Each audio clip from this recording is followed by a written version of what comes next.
Welcome to Market Domination. I'm Julie Hyman. That's Josh Lipton, live from our New York City headquarters. We have got 1 hour to go until the market close, and it is a veritable bloodbath on Wall Street for stocks. We have got the Dow down more than 1,000 points right now, 1,055 and counting, down 2.4%. The S&P 500 down 3.25% here. The Nasdaq off by 4.6%. A lot of the selling is concentrated in large cap tech today. And Josh, I gotta say, there's no sort of specific horrible catalyst necessarily that's causing this extremity of selling. I think really front and center, Julie, it's tariffs, it's federal government job cuts, and added up, investors are wondering what that means for U.S. economic growth going forward. And I think a lot of people are suddenly wondering, does it mean a slowdown? Does it even mean a contraction, a recession, right? I think they're also listening to their president. I do think they're listening to President Trump, who's giving interviews, Julie, where he seems to suggest he is comfortable with some level of pain here because he's talking to reporters. He's doubling down on his policies. He's talking about how an economy is going through a period of transition, I think is how he puts it. I saw CFRA's Sam Stovall, smart guy. We both know Sam, friend of the show. He's seen a few markets come and go. He was telling his clients this morning, how long does this kind of investor caution go on for? Sam thinks it probably goes on for as long as you have these trade clouds and the resulting recession fears. Right, exactly. And speaking of recession fears, I talked earlier today to Mohammed El-Arian of Queen's College, Cambridge, formerly, of course, of PIMCO, an advisor at Allianz. And he said now that he has increased his recession probability here to something like 25% from 10%. He said it's still not the baseline.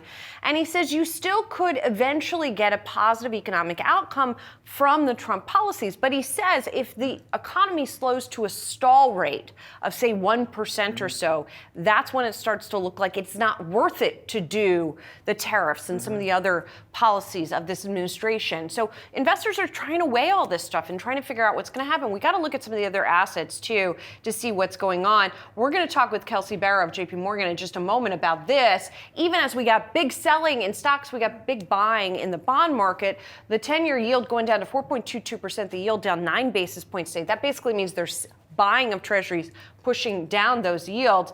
But also you got to look at places like Bitcoin, look at that. where you got a big break there below 78,000. You got to look at places like crude oil, which is seeing a break downwards as well, now below $66 a barrel. So there is a lot of ways that this is all bubbling up.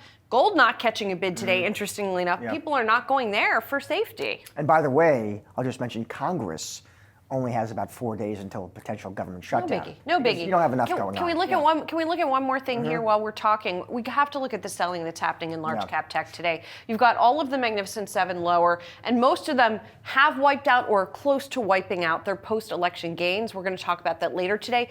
But Apple down 6%, Amazon 4%, Tesla down 15% here today. So you just have a real acceleration of the selling that we've seen sort of creep up over the past few weeks. Today seems to be, is this a capitulation day? What market participants look for as a signal to step in?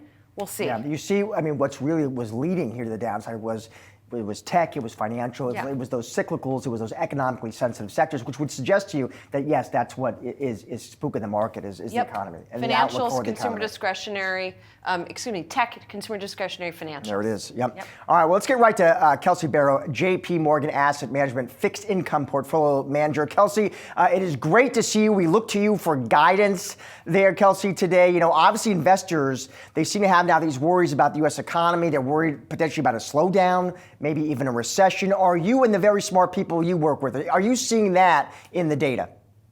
We are seeing it in the data. We're seeing it primarily in the soft data. So the surveys of businesses, the surveys of consumers, those are saying that people are uncertain about the future. A lot of it is coming because of uncertainty about the trade war, uncertainty about tariffs, but it is broadly just policy uncertainty is putting a damper and it's causing people to pause. To pause, and how long is this pause going to, as we were just discussing, we're kind of trying to figure out, there's this gathering storm cloud, this gathering unease that is equaling what we're seeing happen today in the market. How long can that kind of storm cloud hover? I think it could hover for a bit longer. So in my mind, I see a lot of still anticipation around April 2nd. So that's the reciprocal tariff date. Tariffs are not going away. This cloud of uncertainty around tariffs is not going away. And really, this is a lot about sequencing. So if you look back to when we started the Trump administration, there was a lot of optimism, and it was around certain parts of the Trump agenda that were supposed to be good for earnings, supposed to be good for companies. Tax cuts and deregulation would be the top two.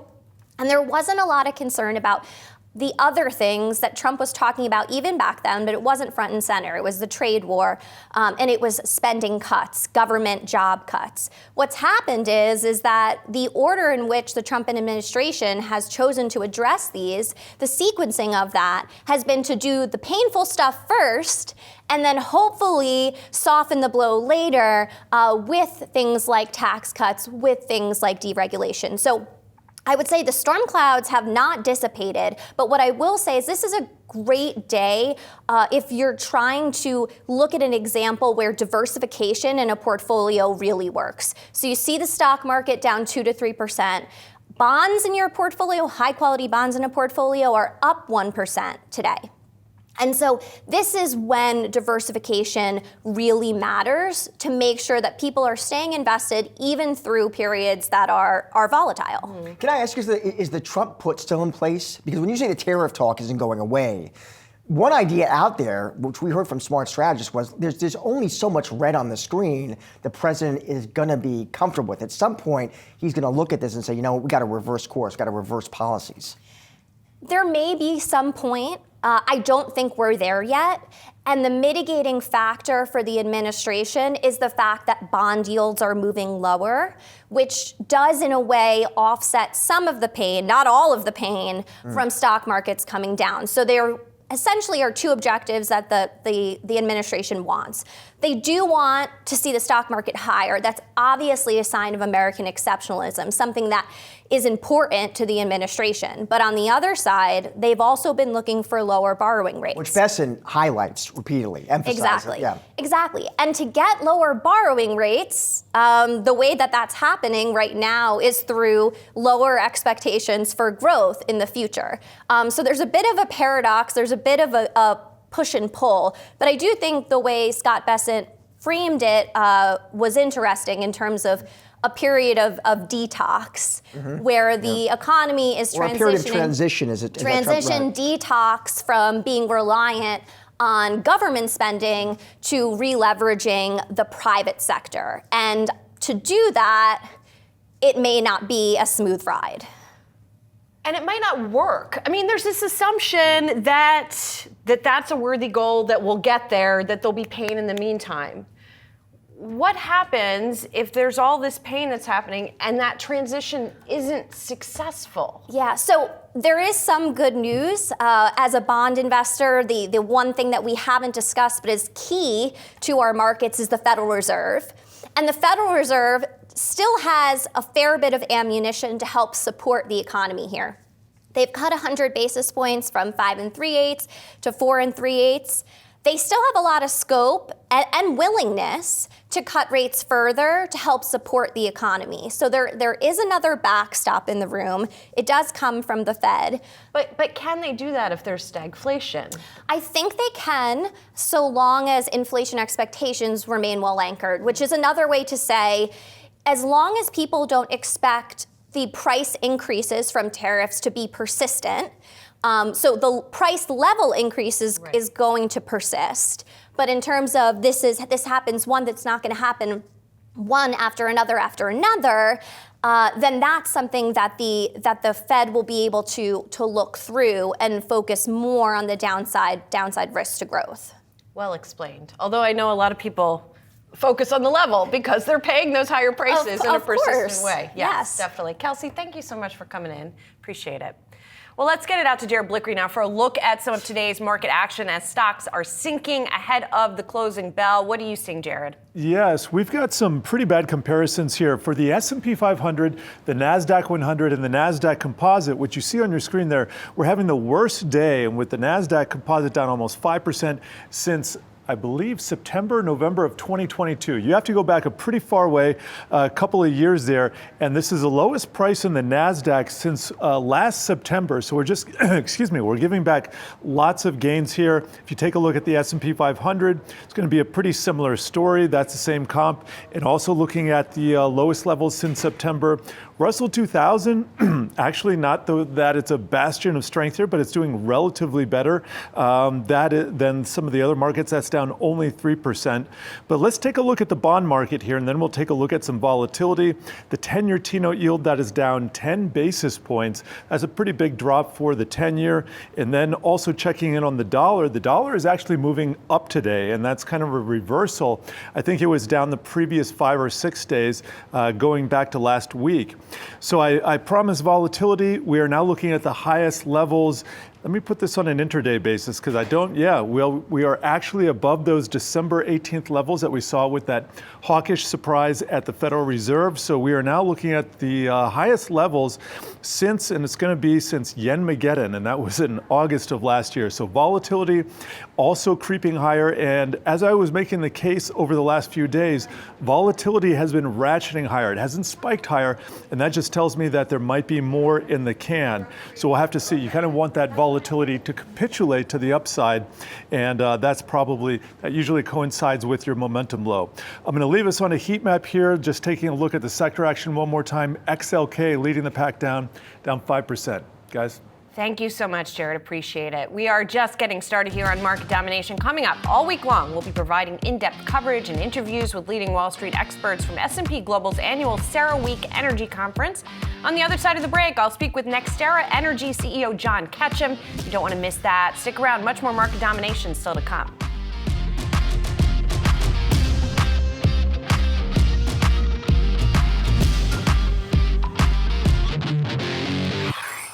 All right, quick check of the markets here. The sell-off is intensifying, it looks like, into the close. We know investors worried about tariff policy, what that means for the U.S. economy. We got a lot of red on the screen here. The Dow is now down over 1,000 points. The S&P 500 down more than 3%, and your tech-heavy NASDAQ is down about 4.5% here. Well, CERAWeek is kicking off in Houston right now. The world's energy industry leaders gathering there to comb through the major changes in policy, technology, and geopolitics reshaping the energy landscape.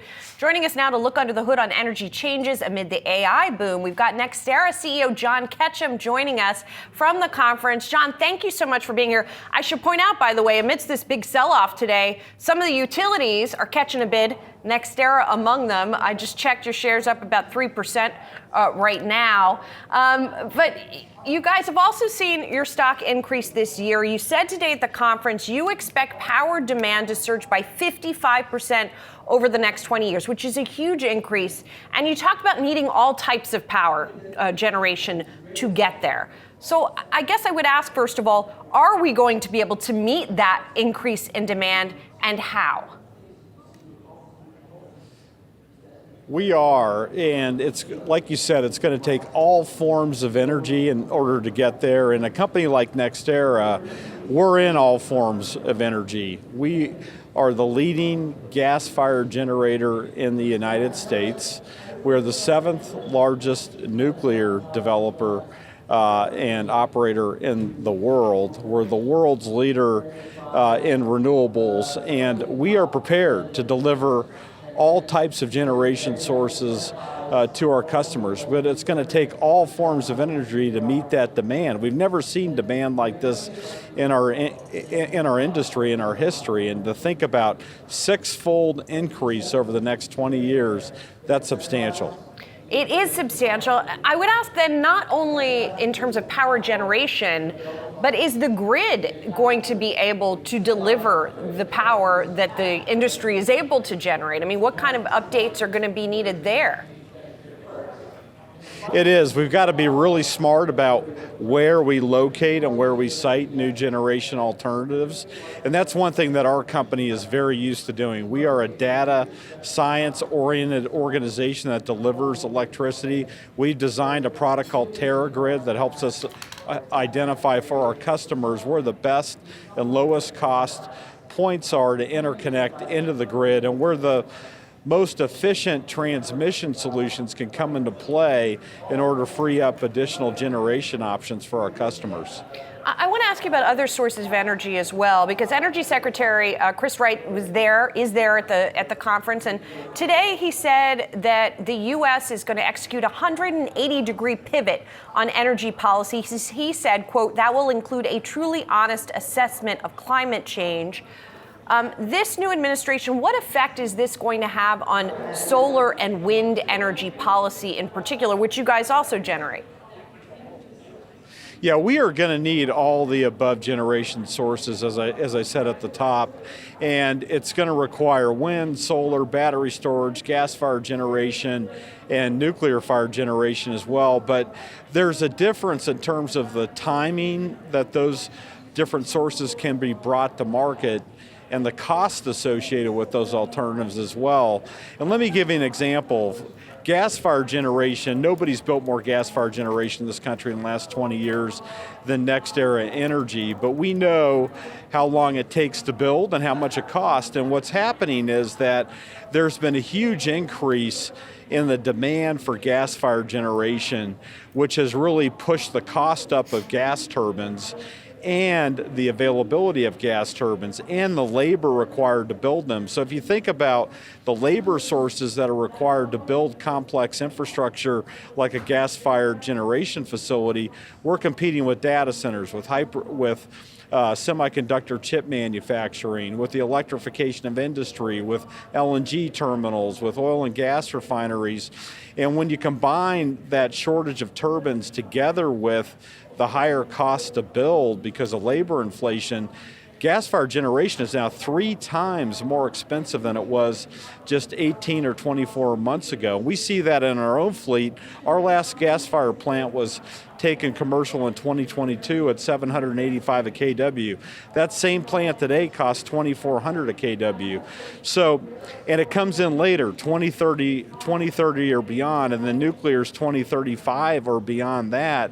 So we're going to need renewables really to bridge ourselves to a point where we can get to 2030, where we can offer all of the above, renewables, gas-fired generation, and nuclear. And renewables happens to be lower cost as well. That's so interesting that now renewables are the bridge, where gas was viewed as the bridge before, John. That's an interesting shift. And I know you guys are partnering with GE Vernova on the gas turbine side.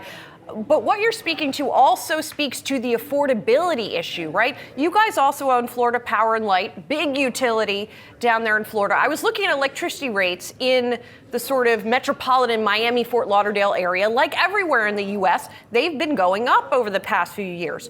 What do we do about the affordability issue when it comes to electricity for consumers? Well, we have to make really smart decisions like we do every day for our customers in Florida. We actually have a bill that's 40% lower than national average. We've been able to do that through an all forms of generation approach by offering our customers in Florida really low-cost solar, really low-cost battery storage, and we built our gas-fired generation fleet back a few years ago when it was a lot lower cost, and then we have nuclear as well. So when we combine all those things, we've been able to offer our customers in Florida a superior customer value proposition, again with bills 40% lower than national average. But affordability is really important. Our number one job is to offer our customers the lowest cost power solution. We actually saw that with the House of Representatives today. There was a letter that was filed with Chairman Jason Smith and Chairman Crapo to preserve the tax credits for wind, solar, battery storage, and transferability of those tax credits as part of the tax reform discussion, because those Republicans are concerned about the affordability issue in their states, and they also recognize the amount of investment that we bring. I'll give you an example. Just NextEra Energy alone plans to invest $120 billion across the United States over the next 4 years. 80% of those investments are going into Republican states. John, really good to get some time with you and to catch up with you there from the conference. We really appreciate it. Terrific, Julie. Thank you. Appreciate the time. Thanks. Well, investors were hoping that the White House's first ever crypto summit would spark a move to the upside for cryptocurrencies, but that has not been the case. In fact, Bitcoin falling below 80,000 today for the first time since November. Yahoo Finance's Jennifer Schonberger caught up with Coinbase CEO Brian Armstrong, who was optimistic after Trump's crypto summit. President Trump really breathed life back into this industry. Over the last few years, we really felt like we were being unlawfully attacked by the prior administration. And under another fork of history, this industry might not have existed in the United States. But despite the positive sentiment, crypto is continuing to fall here. For more, we're now going to bring in another attendee who was at that crypto summit, JP Richardson, co-founder and CEO of Exodus. JP, it is good to see you. So Bitcoin hitting the lowest level here since November. JP, what do we chalk this up to? Is this just broad macro concerns? Folks are worried about Trump tariffs and government firings sinking the U.S. economy, and investors have decided, you know what, get me out of risk assets. Thanks for having me here. And you just nailed it right there. It's the macro economy right now. I think this is very temporary. And we have the best setup for a bull market in crypto to come. Now we have a pro Bitcoin administration. We have a Bitcoin National Reserve in place. So I think this is just the beginning. But yeah, it's the macro conditions that are freaking everybody out right now. And so if it's just the beginning, how long is this going to go on, JP? Well, hopefully it doesn't take more than a couple months or so. But we'll have to see what happens here. But JP, what would sort of reverse it? Would the trade clouds have to disappear? Would that do it? Yeah, I think that's really what's going to have to happen is that absolutely you're going to see some of the tariffs and then the deals being made here for a lot of things to change. But in time, again, with the Bitcoin National Reserve in place, a pro-Bitcoin administration, you have an administration that's talking about how to maintain the dollar status, we have to embrace stable coins. This is all unprecedented before. And so I think, it's just a matter of time for that excitement to return. Well, you have all that excitement, JP, and yet Bitcoin is down 25% from its highs, at least 25%. It's probably more at this point of the day, now that we're near the lows. So, it seems like you have the vibe shift that is firmly in place in the White House, and yet that vibe shift has not come to prices. So what is going to be, if all of this hasn't done it, what's the thing that's going to do it? Like I said, I think it's just going to take time. It's going to take time so first of all, right now, again, because of what the administration in America has done, that other countries are looking at Bitcoin as a national strategic asset to put on their own balance sheet. You're going to see other companies do the same thing. Here at Exodus, we have over 2,000 Bitcoin on our balance sheet. And so you're going to see other companies come along and do that exact same thing. And so it's just going to take some time, and that's okay. Those of us that are in the industry remain hyper bullish. I was just tweeting today that I'm out there. I'm trying to buy as much Bitcoin as I can right now. JP, so Trump did make good on a promise, right? He did authorize that new strategic Bitcoin reserve. The open question, I think, which everyone's trying to get their heads around is, do you think the U.S. government takes it a step further and starts buying Bitcoin, JP? And can they do that in a way that, under a budget neutral manner?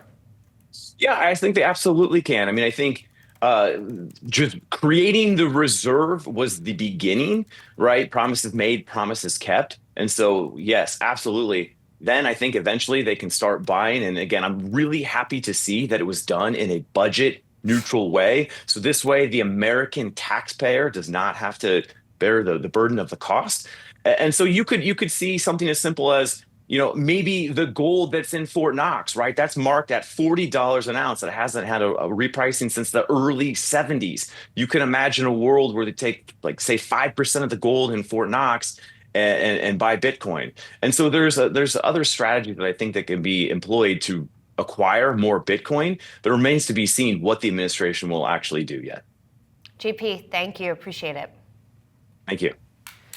Well, stocks sinking ahead of closing bell today as uncertainty weighs on investors. Our next guest says the worst might be over with. For more, let's welcome in Kenny Polcari, Slatestone Wealth Chief Market Strategist. Kenny and I doing some relaxing breathing here together. Because your message is sort of don't panic, right? Well, the message is if you're a long-term investor, you should not panic, right? But you should also, and I put up my note this morning, people thought that Friday's rally, maybe that was the end of it. And I said, there's been some technical damage done to the market, so you can expect to have some further selling. Now, today's a dramatic day, but for some reason, everybody's talking about this coming recession, and oh my God, and they're all starting to panic about it, which is now causing this reaction that we're seeing. I think it's a little bit overdone. Do I think we could possibly have a recession if everything stays the way they are with tariffs and spending and less government spending and intentional slowdown? Sure, but the depth of it, nobody can really tell yet because it's too fluid still, right? There's a lot of data that needs to come out,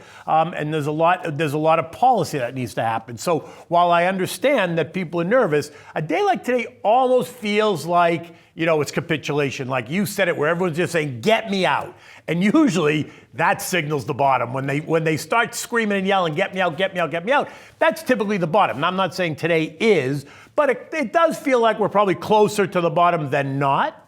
What levels on the SPX are you watching? So, I had 5,600 as my level, but we just busted that. We're at 5,597, I think, right now. We were in 3 different centuries today. We started at 5,700, went through 56, now we're in 55. So the other level, if you look at the chart, is really going to be in that 5,450, 5,500 range if it really gets ugly, right? I didn't think it was going to go that low. Like I said, I was looking at 5,600, and 5,600 may be, depends on how they close them tonight. If they close it significantly below 56, lows on the day, then you can expect tomorrow's going to be another day, because when they sell the market on big volume and then it closes on the low and it's really negative, you can expect the next day to have some follow through. They want to see whether or not the buyers have appeared or whether or not they're just stepping aside. And look, I would say as a long-term investor, you can't really stand in the way. A lot of this is algorithmic driven. Algorithms don't think like you and I think. They have no emotion. They just react to a program on how this supposed to react, right? It breaks its trend line, you have to sell it. Doesn't make a difference. It keeps going low, it keeps selling more. Robots. That's what it does. And so therefore, sometimes you just have to stand aside. Because remember, every trade has two sides. For every seller, there's a buyer. So when people say, where are the buyers? The buyers are there. Because for every time it sells, somebody is buying it.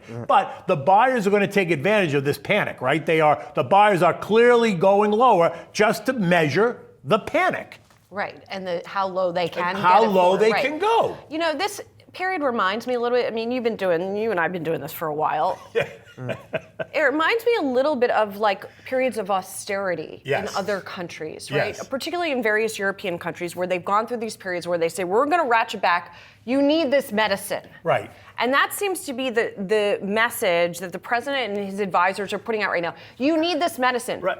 But how is that going to be received? Okay, well, it's clearly not being received very well, right? People are mad. But Scott Bessent actually said it, I think he said it on Friday. He said that we have to go through this spending detox, right? That we had gotten way out of control. We know we've got a budget out of control. They spend money like there's no tomorrow. And he's saying, listen, it's got to stop. And we all know it has to stop, but the medicine it doesn't feel good, right? I mean, it feels lousy. The funny thing about him saying that is we're not detoxing from, like, this Doge stuff is play money. Well, okay.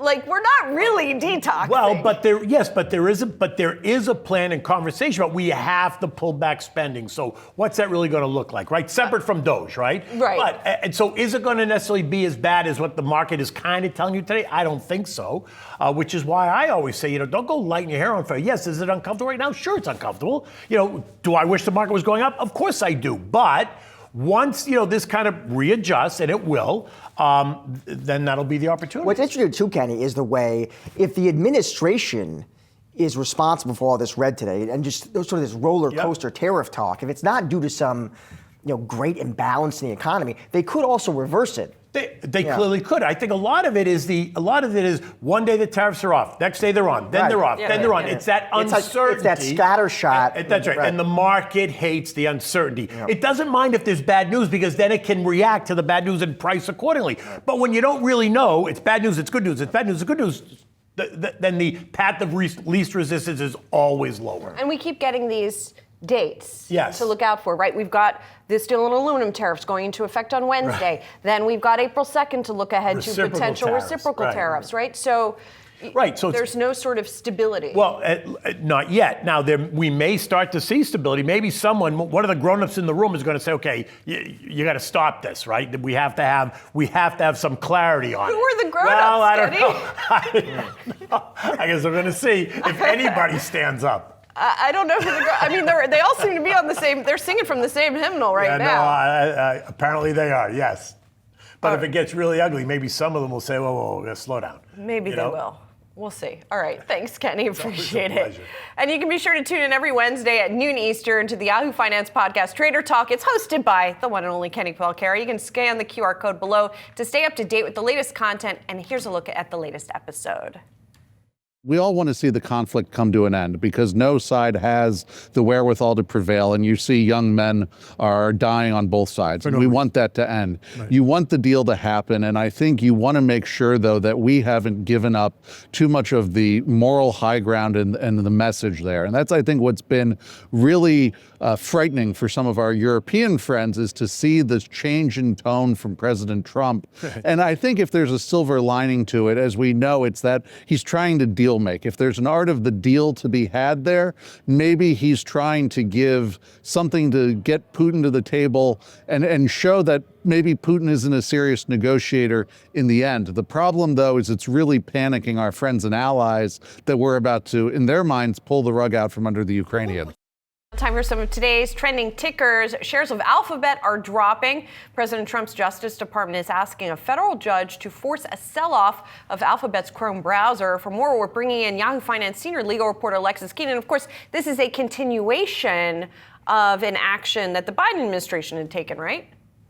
Yeah, started with Trump, got handed over and prosecuted and tried under Biden, and now we're back to Trump again. So Google here not getting helped anymore today in the sell-off with the consequences for the company for being held an illegal monopolist in two search markets, getting closer to becoming a reality on Friday. The new Trump Department of Justice and Google filed these dueling proposals on how the judge, these are suggestions for the judge to restore competition in those two markets. Hearings for that get underway in April at the end of the month, at the beginning of May. Now, the new DOJ, it did keep in place some core requirements from the Biden administration. So we're waiting to see what the differences might be here. So what the DOJ under Trump still wants is to end those default search contracts that gave mobile phone operators, laptop creators, mobile device creators, the ability to distribute Google search through these contracts where Google search would be the default on those devices. Also, though, big one here, the Trump Justice Department still wanting to go ahead and push for divestment of Google's Chrome browser.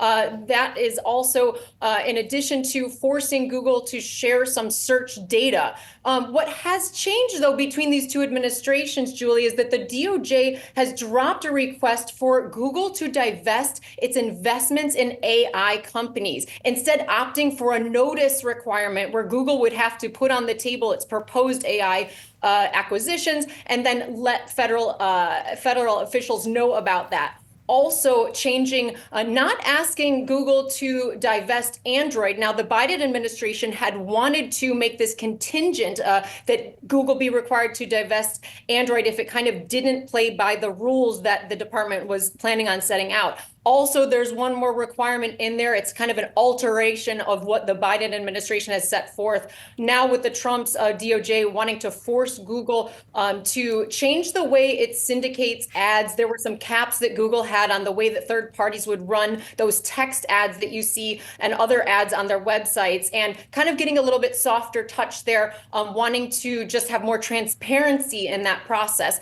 But the attorneys that I've been talking to, the antitrust lawyers, they tell me that the judge is probably relieved that he doesn't have to address these AI concerns, given that the evolution of the technology is so rapid.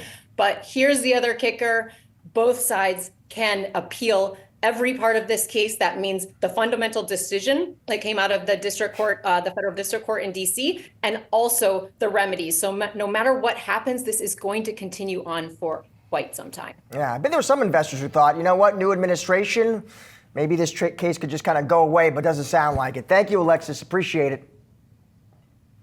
Redfin shares surging today. This coming after mortgage giant Rocket announcing a $1.75 billion deal to buy the company. Joining us now is Yahoo Finance senior reporter Danny Romero. Danny. Josh, this deal between Rocket Companies and Redfin would make this combined company the fourth largest residential real estate portal, with more than 55 million monthly users using this portal. And so this platform, the deal comes at a time when the housing market really has been struggling with high interest rates and a tight housing inventory. Rocket Company's CEO Varun Krishna said on the conference call this morning to investors and analysts that the home ownership process is outdated and disconnected from whether you're looking for a home to closing on a home. And so they're hoping that this deal will really connect the dots. So again, this really means that house hunters who are using a Redfin agent or a Redfin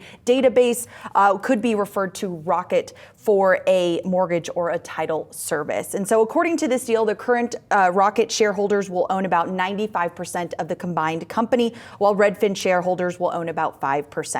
Rocket shareholders will also receive a special cash dividend of 80 cents per share. And so the deal also values Redfin at $12.50 per share. And so the combined company should be able to cut about $140 million in costs by 2027. And they're hoping to close this deal by the second or the third quarter of this year.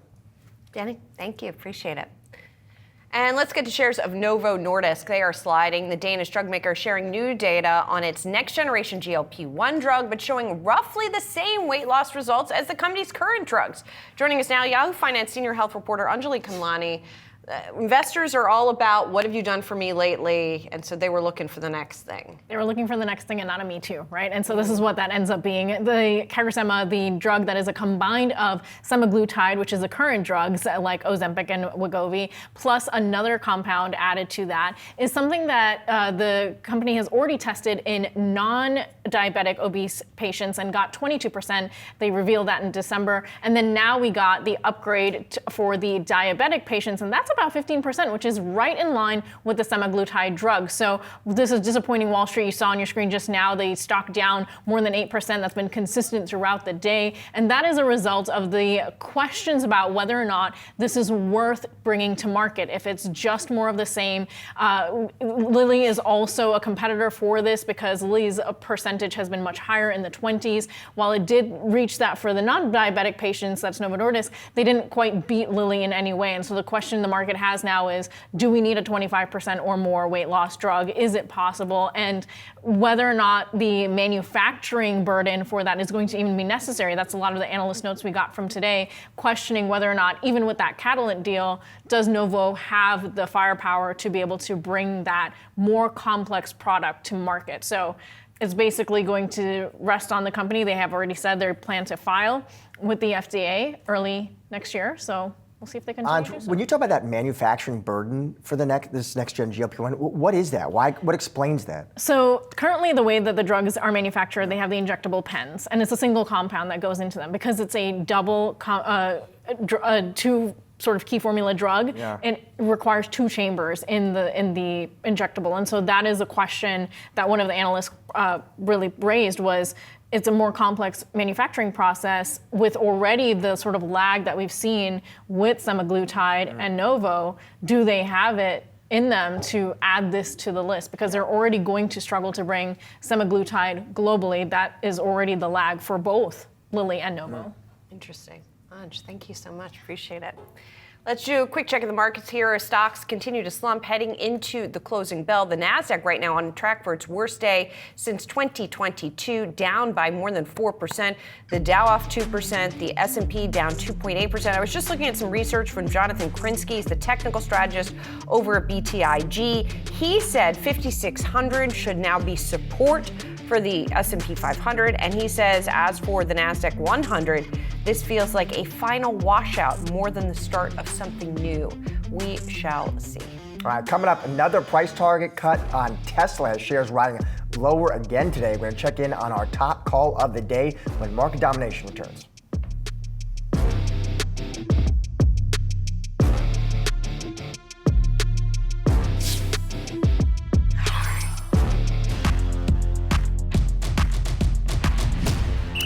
Now let's get to our call of the day. UBS cutting its price target on Tesla from $259 to $225. So UBS takes out the red pen, Julie. They do cut Tesla's first quarter and 2025 delivery estimates. And yes, they cut the price target at $225. See 30% downside to the company's consensus earnings expectations for the year, and they maintain a sell on the name. Yes, they do. And I thought it was really interesting, the valuation commentary that they make here. They say, you know, the long-term story at Tesla has shifted to AI. The company talks about robo-taxis, they talk about humanoid robots, but they said, we believe these are longer dated opportunities that the premium multiple already more than considers.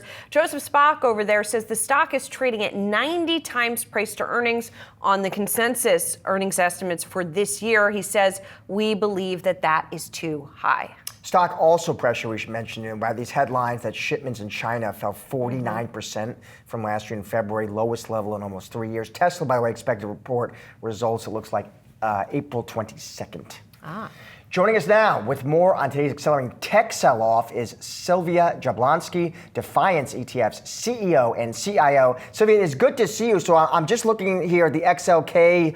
We are deep in the red today. We're down about now 10%, Sylvia, so far year to date. You're, I'm sure, getting questions from your clients about this sell-off in tech. What are you telling them, Sylvia?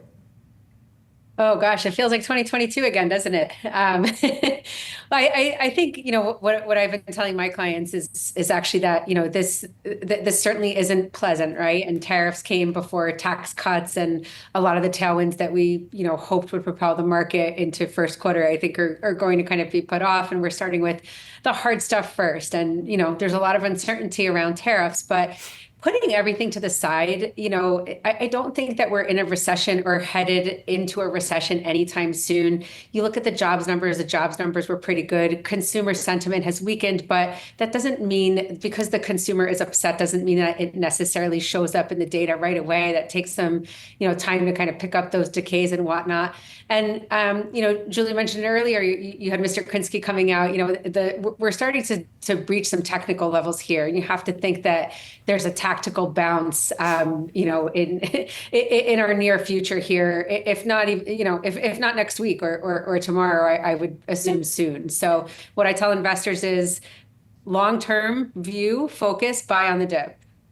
You know, it is interesting, Sylvia. I want to zero in on big cap tech in particular. I'm just looking at a note that the JP Morgan equity strategy team put out today as well. And I guess they've said this before, but they're saying it again. They think that growth, US tech, and Mag 7 are all unlikely to work this year. So I mean, even if there's a short-term bounce, they're still not expecting those stocks to deliver. That sort of growth has now seen its day for the moment. Do you think there's any validity to that? Well, I think that a lot of those names have actually pulled back a good amount. You're talking about, you know, Tesla earlier. You're talking about 800 billion of market cap coming off. They lost all of their post-election gains. And NVIDIA is another one, right? I don't think AI is going anywhere. The CapEx spending hasn't slowed. If we listen to all of the different, you know, earnings calls and things out there, of course, this market, it doesn't feel good. And so, you know, you usually have investors going and selling those stocks first and kind of taking some, you know, money off the table. But I think that a lot of those names have fallen enough where actually, again, if speaking as a longer term investor, you know, if I dollar cost average, you know, when am I going to do that? I mean, this is kind of the perfect time to do it when stocks are really selling off. That's not to say that there aren't other opportunities in the market though, right? I think broader diversification, just having some, you know, exposure to something other than Mag 7, like the X Mag, the 493, you know, other stocks out there makes a lot of sense. But you can also nibble at some of these names like Broadcom. I mean, you have some NVIDIA, Broadcom, you have some excellent AI names that are on sale right now, if you ask me. I mean, look, I'm just looking at NVIDIA here. We're now down to 20% just in 2025 already here. I'm just curious, do you think, though, broad strokes, Sylvia, would you expect just the broad pressure to continue until we get more clarity on this trade war?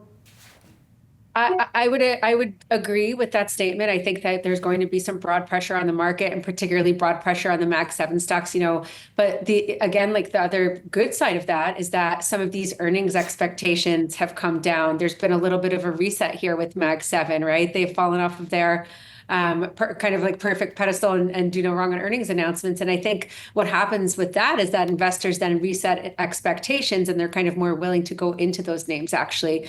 And I think AI and quantum computing are the two biggest innovations in the next 5 to 10 years. And when you have these stocks falling off 20, 30, some of them 40%, I do think you're going to have investors buying on the dip there. And again, not to say that they're not going to protect their portfolio, hold some cash, diversify into some staples and defensive types of names. But I do think that the dip buyers will come in eventually. And I wouldn't be surprised if it happened in the next day or two. Yes, maybe we'll have more pain, but we can't call that bottom. We always say that. We can never call that bottom.